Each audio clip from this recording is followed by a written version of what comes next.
गांव रतनपुर में अगर किसी के नाम पर सबसे ज्यादा भरोसा किया जाता था तो वो था रामलाल हलवाई।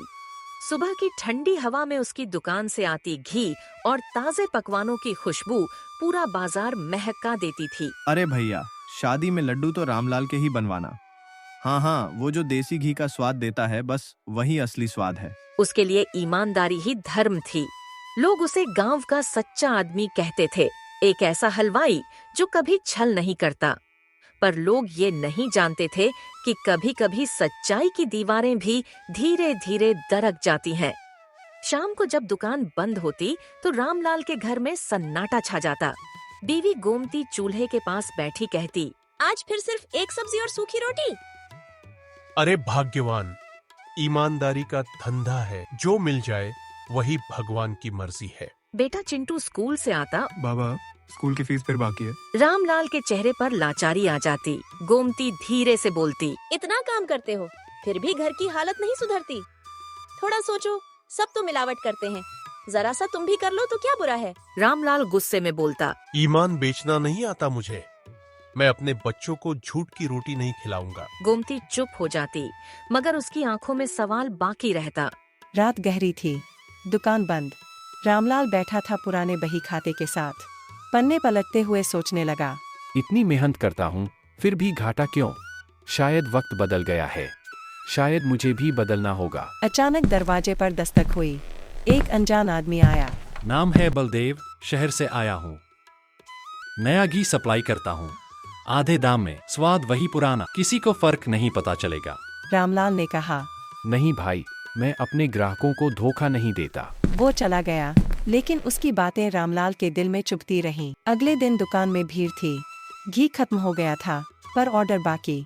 रामलाल ने बलदेव का लाया हुआ नकली घी देखा और खुद से बोला, बस आज के लिए, भगवान माफ कर देंगे। उसने थोड़ी मात्रा में वो घी असली घी में मिला दिया। मिठाई बिकी और लोगों ने तारीफों की झड़ी लगा दी। कुछ हफ्तों में ही रामलाल का धंधा चल पड़ा। दुकान पर लाइनें लगने लगीं। अब वो हर रोज थोड़ा ज्यादा मिलावट करने लगा, कभी दूध में पानी, कभी मावे में सूखा आलू, कभी रसगुल्ले में केमिकल। बीवी गोमती खुश थी। देखा, मैंने कहा था न, थोड़ी अक्ल लगाओ तो किस्मत बदल जाती है। रामलाल हंसा। अब मैं भी समझदार बन गया हूँ। दिन गांव के प्रधान के बेटे की शादी तय हुई। ठेका रामलाल को मिला, पूरा गांव खुश था। लेकिन इस बार उसने सस्ता रंग और नकली मावा इतना ज्यादा मिलाया कि असली स्वाद की पहचान मिट गई। फिर भी लोगों ने तारीफ की। अब कोई मुझे गिरा नहीं सकता। शादी से एक दिन पहले उसकी बूढ़ी माँ दुकान पर आई। बेटा, भगवान से डरो, तेरे बनाए पकवान अब खुशबू नहीं जहर छोड़ते हैं। रामलाल ने हंसते हुए कहा। अरे माँ, तुम पुराने जमाने की बातें करती हो। बेटा, जो ईमान से खेलता है वो अपना घर खुद जलाता है। पर रामलाल ने माँ की बात को हवा में उड़ा दिया। शुरू हुआ, लोग खाते जा रहे थे, तारीफों की बरसात थी। रामलाल गर्व से सब देख रहा था। उसी वक्त उसकी माँ ने भी एक लड्डू खाया। कुछ ही पलों में माँ की तबीयत बिगड़ गई। लोग घबरा गए। गांव में सन्नाटा फैल गया। रामलाल वहीं गिर पड़ा।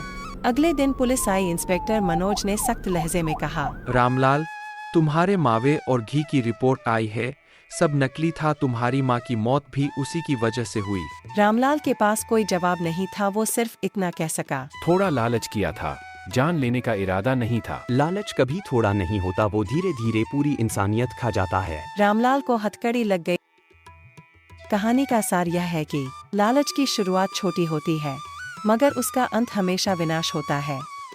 जब इंसान सिर्फ मुनाफा देखता है तो वो अपने रिश्ते, ईमान और आत्मा सब गवा देता है।